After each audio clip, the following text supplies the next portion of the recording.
No importa lo que te detenga, despierta tus sentidos con la fuerza del tigre y el poder de hierbas aromáticas legendarias. Tiger Balm actúa rápido para calmar, revitalizar y restaurar. Siéntete mejor y vuelve a disfrutar la vida con Tiger Balm.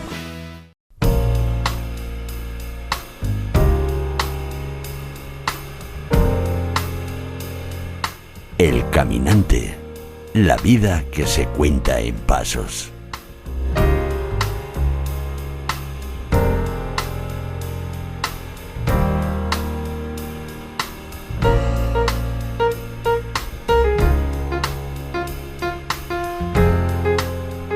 Elvira Sastre, escritora, poeta, traductora, bienvenida al Faro de Verano. Muchas gracias. ¿Qué significa para ti el ejercicio de caminar? Pues me cuesta darte solamente una respuesta, porque para mí caminar es varias cosas. Pienso cuando camino con mis perros, que puede ser toda una aventura, mejor si van sueltos porque van mucho más tranquilos, entonces esos paseos por el campo sí que son una suerte de desconexión y a la vez de conexión con ellos, porque me hace estar como muy pendiente, es un paseo para ellos en definitiva. Luego también pienso en los paseos que hago un poco también por salud, porque yo soy diabética, entonces muchas veces si estoy alta de azúcar, el ejercicio, caminar y demás, que suele ser algo que se puede hacer fácilmente, lo tengo que hacer para que me baje un poco el azúcar. Entonces también lo tengo un poco relacionado con eso, me marca un poco de límite, porque si estoy con más gente y vamos a pasear, pero me da una bajada, tengo que parar. Y luego también hay algo del paseo urbano, que a mí me gusta mucho. No es que me haga desconectar, es que creo que me hace estar un poco más presente también. ¿Ciudad favorita para caminar y por qué? Pues te diría que Madrid. Sí, yo soy de Segovia. Sí. Pero Segovia es más pequeñita y me la tengo más vista respecto a estos paseos que te digo, el tercer tipo de paseo, ¿no? El de descubrir cosas. Y yo en Madrid siento que siempre tengo algo nuevo que descubrir, sobre todo en Madrid ciudad. Ahora que vivo también más lejos, cada vez que bajo aquí, siento que, además es que es como el mismo barrio, yo viví muchos años en Lavapiés, por ejemplo, y vuelvo, hay cosas nuevas, siento la transformación de la ciudad, al haberme alejado.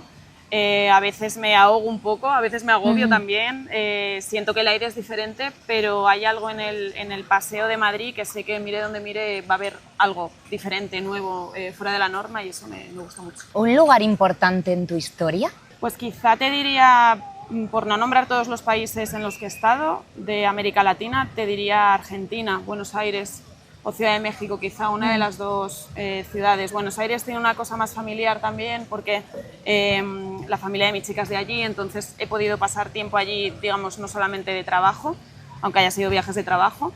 Y es una ciudad que tiene muchas cosas muy parecidas a Madrid, Buenos Aires, y al mismo tiempo muy diferentes. Y ahí me he sentido muy acompañada cuando he estado en las giras, en los recitales con el público, en las ferias. Y al mismo tiempo he tenido momentos de una soledad como muy profunda en este tipo de viajes, que me ha hecho como también redescubrir otra parte y bueno, es algo que no me da demasiado miedo. Entonces siento que Buenos Aires siempre es atrayente, siempre tiene algo para mí. ¿Qué escuchas cuando caminas? ¿Música? ¿Un podcast? ¿Nada?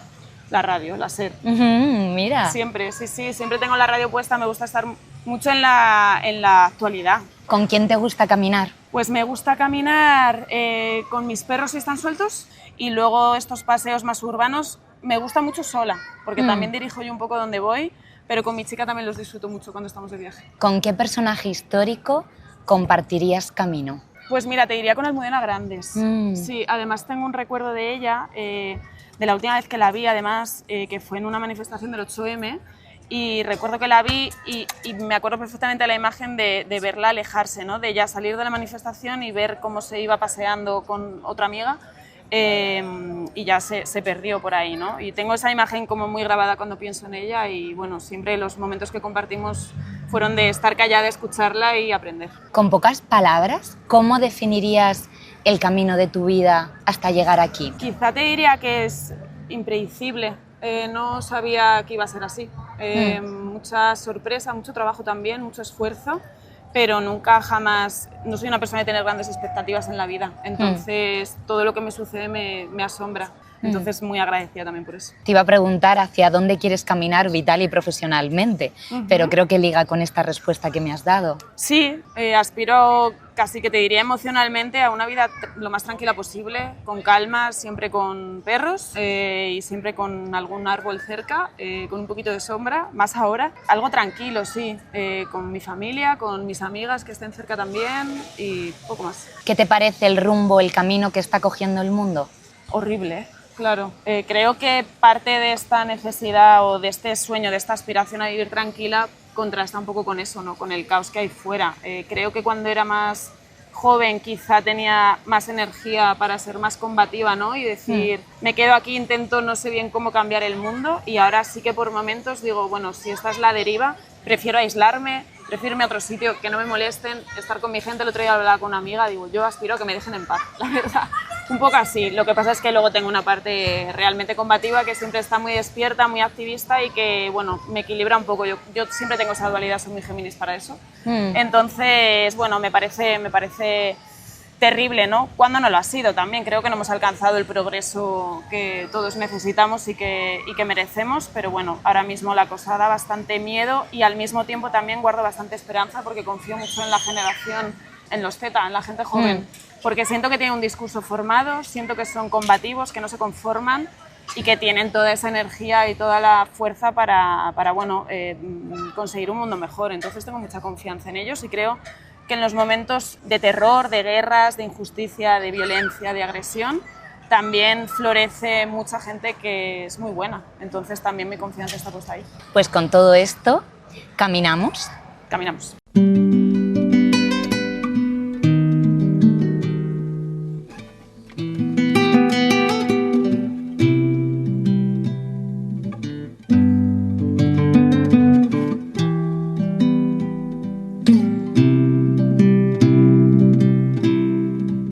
Oye, Elvira, estaba pensando que perfectamente podías llevar contigo una cámara analógica. Sí. Te lo pregunto por tu último libro, que En defensa de la memoria, que es una mezcla de textos con imágenes, y la fotografía es una parte muy importante de ti, de tu vida.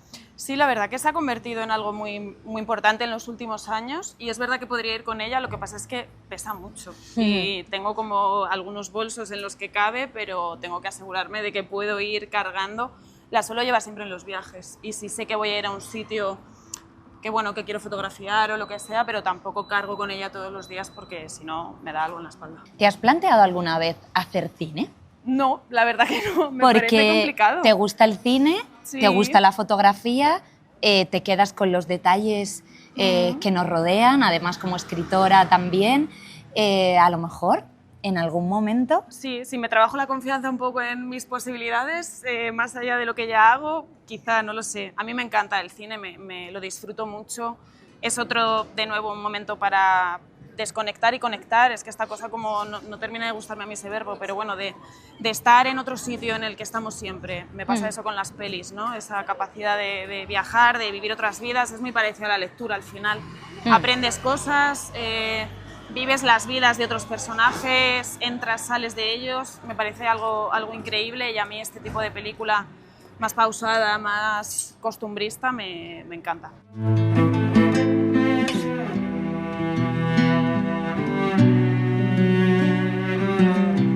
¿Dónde nos llevarías si estuviéramos en Segovia? ¿Tienes un sitio favorito? Sí, tengo una zona que a mí me encanta, que es la parte donde viven mis padres, donde vivía yo cuando era pequeña, que ahora estoy un poco enfadada porque van a construir ahí, como no, pisos y demás, y es una zona abierta de campo, se llama Las Lastras, es bastante grande, y siempre es ahí donde pasan a mis perros cuando voy. Es de nuevo ese lugar al que cuando quiero desconectar un poco también me voy por allá a pasear. Iba mucho con Tango, con mi perro, con mi primer perrito, entonces tengo ahí buenos recuerdos y sí, o sea, a mí es mi sitio favorito. O sea, es un sitio en el que, bueno, es caminar a través de campos de trigo y de hojarasca y es el paisaje castellano. Entonces me conecta con algo de mi infancia porque yo cuando era pequeña me tiraba por ahí con cartones cuando nevaba. Ya casi no nieva, pero en esa época sí, entonces tengo muchos recuerdos ahí. Sería como algo muy personal para compartir con alguien.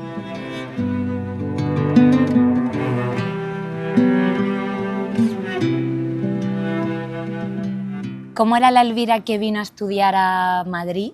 Entiendo que con una maleta llena de sueños, tú ya escribías, leías mucho, estabas en la universidad. Estaba muy hambrienta de muchas cosas. Segovia se me quedaba muy pequeña, también a nivel de lo que yo creo que estaba necesitando, que era quizá un panorama cultural algo más independiente, alternativo, un poco fuera de lo clásico, de lo que se hacía allá, encontrar a gente también que le gustaba lo mismo que a mí. Esta cosa de la vida universitaria yo no la viví tanto por la universidad, sino porque me mudé a Madrid y entonces empecé a descubrir otras cosas, ¿no? Ya en tercero de carrera, bueno, en primero y segundo iba y venía, pero es verdad que me perdía un poco por el camino, he de reconocer, y me quedaba un poco en casa de amigas, tal. Empecé también más a salir en Madrid, que para mí fue como la revolución, descubrir Chueca, que es este paraíso, o sea, llevaba buscando esto toda mi vida, esta libertad, esta gente que son como son, no le importa nada, y yo también puedo ser como soy y no pasa nada. Y para mí me abrió las puertas de una manera de ser que no he vuelto a cruzar para atrás, ¿no? Y que agradezco muchísimo. Fíjate que me pasó antes con Londres, que fui, pues creo que estaba en cuarto de la ESO, 15 años, 16, viaje del instituto, y es que no me acuerdo nada del viaje, pero tengo clavada la imagen de no sé qué calle era, pero una calle principal como si fuera Gran Vía en Madrid. Sí. Y ver a la gente, y ver cómo iba vestida. Muy anárquico todo, cómo se expresaba el movimiento, era radicalmente diferente a lo que yo llevaba viendo toda mi vida, ¿no? Y los veía como casi como si fueran seres que iban flotando por la calle. Y yo ahí ya me quedé como diciendo, vale, espera, esta sensación que tienes cuando descubres que hay otras realidades y que quizás son realidades que casan más contigo, ¿no? O con lo que tú aspiras o con lo que tú necesitas sin saberlo. Yo no me sentía tampoco... No sentía una opresión, ni mucho menos, pero sí me sentía un poco fuera de la norma. O mirada, o más juzgada en algunos momentos. Siempre llevo mi vida con mucha libertad y eso pues pasan esas cosas, ¿no? Cuando llevas tu vida con libertad y no te escondes, pues esos sentimientos, esas emociones también aparecen. Entonces, primero fue ahí en Londres, pero bueno, no deja de ser otro país también y una excursión, algo que no era tan cercano y luego sí, recuerdo, ya te digo, pues en primero de carrera que iba y venía y yo es que me perdía por el camino porque pues recuerdo la primera vez que yo tenía muchas ganas de ir a Chueca porque sabía ya lo que era, ¿no? Pero no había ido nunca. Y entonces yo me fui un día por la mañana con Andrea, con mi amiga de la universidad, nos fuimos a clase y nos fuimos a Chueca. Claro, yo llegué y dije, pero aquí ¿dónde está la gente? Digo, claro, era todo horario de oficina, un día de diario. Dije, pero aquí ¿dónde está la gente homosexual? Que no la veo.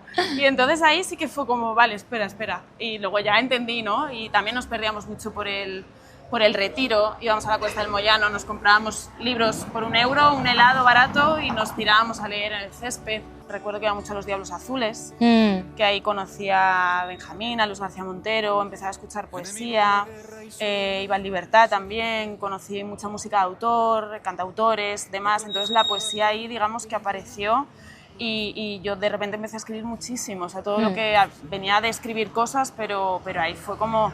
Era como poemas casi diarios, también como que tuve mis amores, historias dramáticas, entonces también todas plasmadas en poemas y sí, o sea, lo recuerdo como un gusto. Además yo me mudé con una amiga, con mi mejor amiga, que lo sigue siendo y al vivirlo juntas también es como la prueba de que aquello fue real. Cuando a mí se me olvidan cosas ella las recuerda y lo hemos vivido juntas, eso me parece muy bonito también. Entonces para mí era como, y sigue siendo, ¿no? La ciudad de las posibilidades infinitas. También es cierto que no la romantizo y que entiendo que, de esto hablo mucho en Madrid me mata también, que no es una ciudad para todo el mundo, que ahora mismo ahora sí que es opresivo vivir aquí, porque claro, el alquiler antes no tenía nada que ver, yo pienso mucho ahora, todo lo que yo viví y que me ha llevado a estar donde estoy hoy, a día de hoy sería imposible. Yo no me habría podido pagar un piso, no lo habría podido compartir, mis padres no sé si me habrían podido pagar el piso los primeros años. Seguramente hubiera estado yendo y viniendo a Segovia y no sé siquiera si conocería la ciudad como la conozco ahora. La belleza, la belleza, la belleza, la belleza, la belleza. ¿Qué te da el tema de la traducción? No sé si en su momento era un plan B por si el tema de la escritura, que es tan complejo, vivir de ellos no funcionaba. Y a raíz de eso también descubriste un mundo increíble que forma parte de ti. Fue creo que un poco del ánimo de seguir formándome en todo lo que pudiera relacionado con las letras. Yo hice estudios ingleses, que es lo que era la antigua filología antes, y cuando tampoco fue una carrera que me cambió la vida, ni mucho menos. Yo es que igualmente nunca me he enganchado mucho a la lectura obligatoria, entonces ya de base de eso no fue una carrera que yo disfrutara demasiado. Siempre he pensado que debía hacer hispánicas y siempre me he arrepentido de eso, pero bueno, es verdad que el inglés luego me ha dado muchísimas cosas también que agradezco. Claro. Y luego surgió el máster en traducción literaria porque era, pues bueno, por continuar un poco los estudios y porque de pronto pues eso me pareció como algo súper interesante y todo lo que quizá desatendí un poco más en la carrera, en el máster lo viví. O sea, siento que aprendí muchísimo y a mí el máster me ha dado la capacidad de traducir, pero también me he dado cuenta además estos últimos años, ahora que he fundado una editorial con unas amigas que se llama Manos de Pan, que toda la corrección que hago, mi obsesión con la ortotipografía, con las tildes, las comas, la puntuación, me viene de ahí y de pronto cuando empecé a hacer esto, cuando empecé a hacer los talleres, me di cuenta de todas las cosas que sabía y que no era consciente y que me vienen de esos estudios. Entonces, bueno, sí, al final es un poco distintas vías para trabajar de las mismas cosas y la traducción tiene algo maravilloso, pero te diría que creo que es más emocional, económico es bastante residual. Por cierto, los traductores están o estáis en pie de guerra con el tema de la inteligencia artificial. ¿Qué piensas? Pues es complejo, ¿no? Es verdad que es una herramienta, o no sé bien cómo la llamamos, que pone en peligro todo, ¿no?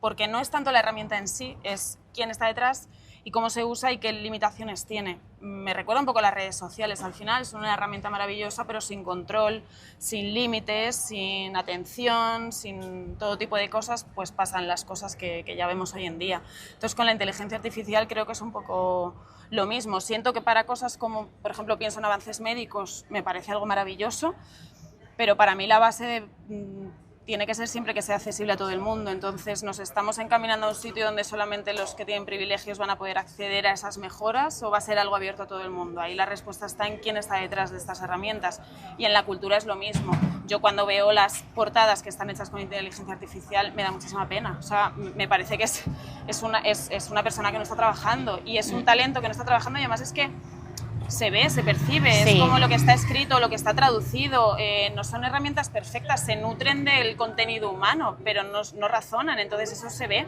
y que eso entre en un campo tan sagrado como lo es para mí por lo menos la cultura, me parece terrorífico y me parece además como una falta de respeto y de atención muy grave para todos los agentes culturales, incluidos los traductores, los ilustradores, los editores, maquetadores, todo, que bueno, deberíamos... No sé, luego llevamos la cultura mucho por bandera, pero a las pequeñas figuras no se las cuida nada.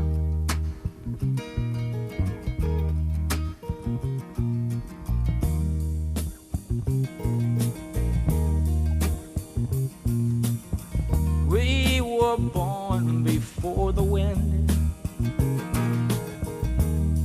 also younger than the sun. Yeah, the bonny boat was one as we sail into the mystic.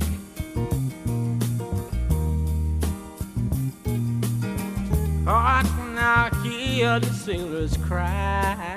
Estamos en una librería, uno de los lugares más relacionados con tu historia como lectora y como escritora. No sé, porque ya me tendría que remontar bastante atrás, si tienes en la memoria la primera vez que viste un libro tuyo en una librería, que lo podías comprar, esa ilusión, ¿no? Que estamos en Cervantes y Compañía Libros, por cierto, en la calle Pez. Pues mira, sí me acuerdo, porque tengo una costumbre además de siempre comprar mis libros cuando salen. Es verdad que los últimos no lo he hecho, pero en los primeros siempre, me acuerdo perfectamente. Yo estaba en la Latina y viviendo por las Vistillas, pero me fui a Lavapiés. No recuerdo qué librería era, dónde lo compré, no sé si fui a la Central, no recuerdo bien dónde era, pero compré mi primer libro, que era el de 43 maneras de soltarse el pelo, y me fui a una cafetería que me encantaba, que había en Lavapiés antes, de estas que te ponían tés muy ricos y y merendabas muy rico también, y me fui allí con el libro a leerlo. Entonces sí, me acuerdo como de esa liturgia. Yo tengo un poco a veces ese tipo de cosas con ciertas publicaciones. Me pasó también cuando traduje a Oscar Wilde los poemas de amor, también luego, bueno, me fui al cementerio también ahí en Francia a dejarle el libro. Sí que tengo como, siento que bueno, que esas anécdotas trascienden un poco el libro y hay algo como, no sé, en llevarlo a otro sitio. Es un recorrido físico, ¿no?, que acompaña al libro, igual que cuando lo prestas, cambia de manos, hay un movimiento ahí que a mí me parece propio, me parece único también. And when that foghorn whistle blows, I gotta hear it. I don't have to fear it. ¿Cómo es tu biblioteca, por cierto? Muy grande. Fue una que además le pedí a un colega que es carpintero. Cuando vivía en Madrid, en otra casa que era más pequeña, nos la hizo a medida, que fue como el regalazo, ¿no? Y era más profunda, pero cuando nos mudamos el salón era más grande y justo si la partíamos por la mitad se convertía en 4, algo parecido a esto, te diría, y un poquito más alto. Y la tenemos llenas de libros que cada 2x3 pues tenemos que ir vaciándola porque yo tiendo a comprar muchos libros, más de los que luego leo, y la tenemos llena. Solamente tenemos un estante vacío que tenemos pues figuritas de los viajes, muchas cosas de México, cosas de los perros, alguna foto, pero es muy grande. Y luego tengo también otra con otros, con los míos también, para guardarlos en algún lugar, pero sí, es un sitio increíble que además tenemos luces y todo el mundo que va a casa es donde se queda. Uh-huh. Hay una librería también por aquí cerca que se llama La Mistral, sí, que la dueña es escritora, Andrea, y tú le regalaste a tu abuela un libro escrito por ella, que ella cuenta su historia familiar. La abuela civil española. Sí, ¿por qué le regalaste ese libro a tu abuela? Bueno, es un librazo. Me encantó cuando lo leí, me emocionó mucho, no conocía a Andrea. Luego además, pues la lectura de ese libro al final, también compartí editorial, me ha llevado a conocerla. La conocí en Argentina cuando ella regentaba el Ateneo, que es una librería impresionante que está en Buenos Aires. Sí. Luego cuando se vino aquí, cuando abrió la Mistral y demás, o sea, ella es como muy amiga con su perrita Aurora, que la amo. Y bueno, ese libro me resonaba bastante, ¿no? También con cualquier abuela española, por la historia que cuenta, y me pareció, no sé, pues hay libros que te importan y que también le quieres regalar a la gente que te importa, ¿no? Y hay algo muy bonito en eso. ¿Qué trabajo hacen las librerías, los libreros y libreras, ¿no?, por los barrios? Yo creo, fíjate, que puede ser de los pocos sitios en los que entras y quizá no comercios, ¿no?, y no tengas a nadie como detrás acosándote para que compres, y no pasa nada si entras, ojeas, te vas en un libro y luego vuelves, o preguntas, no lo tienen, no pasa nada. O sea, siento que es como un lugar bastante libre, y para mí acompañan mucho a lo que es el libro como objeto, ¿no?, que es la resistencia. Yo siento que el libro físico ha resistido cualquier tipo de avance tecnológico, de cambio, sigue siendo algo que perdura, ¿no?, que sigue existiendo de la misma manera desde hace muchísimos años. Yo como autora, como editora también, y como consumidora de libros, siento que les debo todo, ¿no? O sea, es que tú misma lo has dicho, es que entras en un sitio así, en una librería como esta, y es como que todo baja, ¿no? Como cuando te pones la cancelación de ruido en los cascos y de repente dices, y siempre hay algo que vas a encontrar. Yo es que he ido mucho desde pequeña, igual que iba a la biblioteca, y para mí son lugares sagrados de resistencia, y que, pues de nuevo, habría que cuidarlas muchísimo más, porque creo que el tema está bastante complicado para resistir a las subidas de alquileres, y ya estamos viendo cierres de librerías, y me parece algo bastante demente, la verdad. Es salvaje. De forma excepcional vamos a terminar el camino aquí dentro, pero la última pregunta es, ¿con quién compartirías camino que ya no está? Porque yo sé que muchas veces tú escribes para sostener las ausencias, así que me gustaría que imaginaras que ahora en un ratito puedes compartir camino con alguien que no está. ¿Con quién sería? Te diría que recuperaría Tango, para pasear con él en silencio, un ratito me bastaría, y luego me encantaría salir de aquí y reencontrarme con Sandra, que es la mamá de mi novia, que falleció hace unos años, y era... Fíjate que es esa voz que yo tenía, que era la única que me decía como sin peros, sin cosas, que le encantaba todo lo que hacía y que lo hacía todo bien. Todo el rato, todo lo haces bien todo el rato, y me encanta todo lo que haces, y me falta eso. Y lo echo mucho en falta, entonces me iría a verla ahora mismo. Qué bonito. Bueno, ahí está el recuerdo, la memoria, esta fotografía sonora. Muchísimas gracias, Elvira Sastre, por ser siempre nuestra caminante de esta semana en El Faro. Gracias. Un placer. Hasta pronto. stealing glances at the pavement.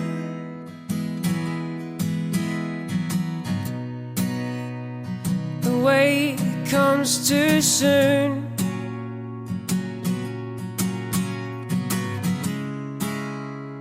Supposed to keep on rolling, but the race is nothing new. As the train that starts to go, and it takes our bodies slow. And I know you wanted to for some time now. All this time you're gone, in your wake I stumble on, but the smoke is nothing that I haven't seen. So I walk into the sun. I thought you'd be there, but you could fool anyone.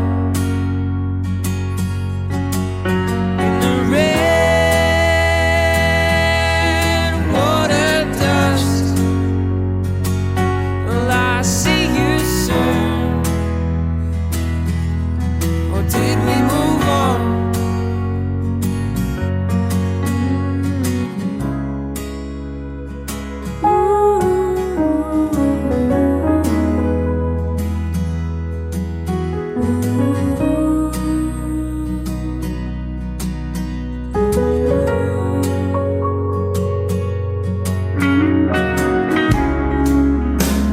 The crowd begins to break up.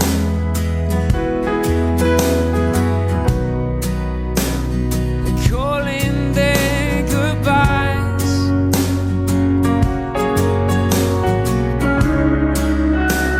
My head's above the water,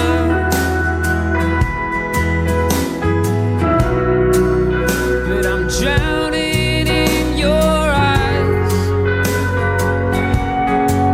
So I walk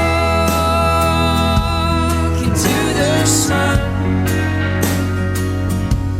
I thought you'd be there, but you could fool anyone. Got a head full of dust. Well, I'll see you soon. Or did we move on? Where the race is long, you can't relax, and I don't belong, so I'm headed back. It's getting hard, you feel the fear, I'm seeing red. Wish you were here when I walk into the sun. I thought you'd be there, but you could fool anyone. Got a head full of dust. Will I see you soon? Or did we move on? Will I see you soon? Or did we move on? I see you soon. Or do we move on?